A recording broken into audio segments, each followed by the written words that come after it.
been a while since I did a standard review, so I thought, hey, I saw something interesting on Netflix.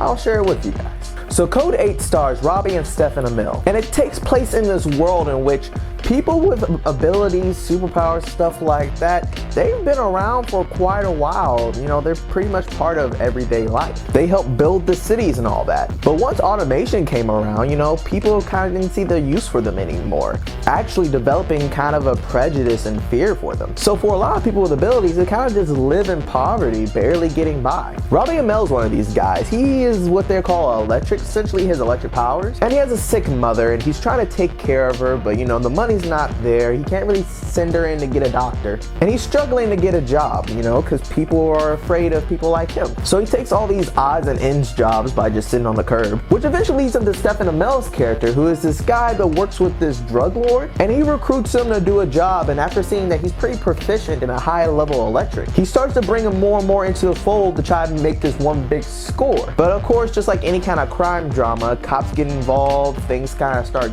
going out of hand, and it leads to a lot of drama and a lot of conflicting things about morality and stuff that really challenges Robbie Amell's character. Now, I actually really found this movie to be, for the most part, entertaining. It's a take on superpowers that I've kind of seen before, but not in such a tone that I felt really fit, that really felt more realistic. Like, you've seen this stuff before, like, you know, with X-Men, I really couldn't actually ever really buy it. You know, the whole prejudice and, you know, people being violent and, you know, bad mouth to people with abilities. Mainly because their abilities in those movies and TV shows have always been so fantastical, so over the top, that it never felt logical to me that an ordinary person would think it'd be a good idea to speak out or, you know, throw garbage or, you know, mess with somebody who can melt your mind. But in this, they present having abilities as more of a burden than a blessing. There can be drawbacks from having certain abilities, and some people don't really have that much of an ability. They rank them on different levels, and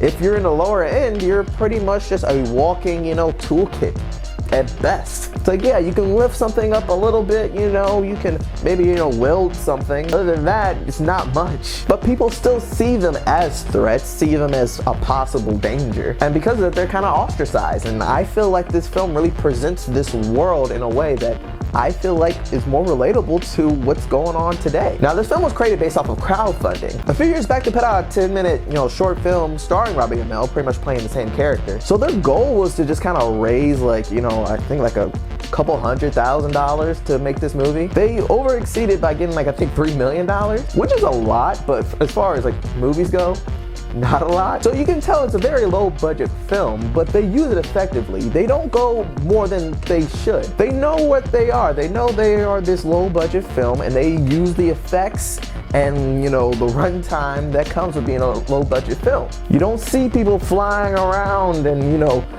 shooting Kamehamehas. You know, it's the kind of standard stock special effects that you can see here on YouTube, but used in a way that, you know, it's entertaining, it's believable. As far as the actors go, you have Robbie and Stephen Amell. Stephen Amell, he's a good actor. I think he's a really good actor. You know, I made a video like a while back about, you know, Arrow and how I felt about it. And he's one of the better parts of the movie. Now, I don't know if he has that much range, because I really got very Oliver Queen vibes in this movie, you know. He kind of has the same brooding demeanor, except now, instead of being a vigilante, he's a criminal, which I guess you could say is the same thing, but, you know, he's a criminal for the bad side. He's a drug dealer, essentially. But he gave a pretty good performance. Robbie Amell, he didn't give a bad performance. They just didn't give him a lot to do. Like, he's a pretty stock character with very stock motivation. You know, down on the luck young guy with a sick mom getting wrapped up into bad things, you know. He's a pretty standard story that you've seen before. So that, as compelling as it is, it didn't really offer a lot for Robbie Amell to really, you know, go into. And then there's two cop characters. One played by Han. Hold on, let me actually get his name.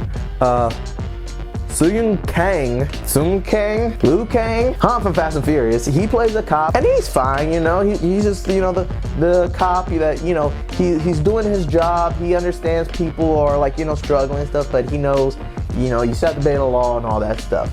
But he has this partner, and his partner is one of those cops that, you know, you need to have that cop that just doesn't get it, you know. He's rough, he's unfair, the cop that abuses authority, but they play him in a way that he's so over the top, so obvious that it's almost comical. Like, he's like up in people's faces like, yeah, do it. I want to put you down. There's a point where they are interrogating Robbie Amell's character, and you know, Robbie Amell, he has a dead dad, and like he's over here threatening him like, yeah, I want do something. I want you to do something, so I can put you in the ground just like your old man. You know, kind of like it's trying to play up like the racist, over aggressive cop, I guess. But it kind of just comes off too much.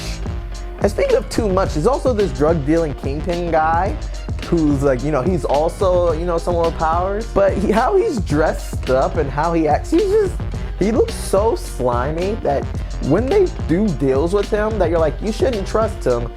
You should go, I know you shouldn't trust him. Why don't you know you shouldn't trust him? You put a full lot of faith in this guy with a scorpion tattoo on his neck. But hey, I'm Christian, you know.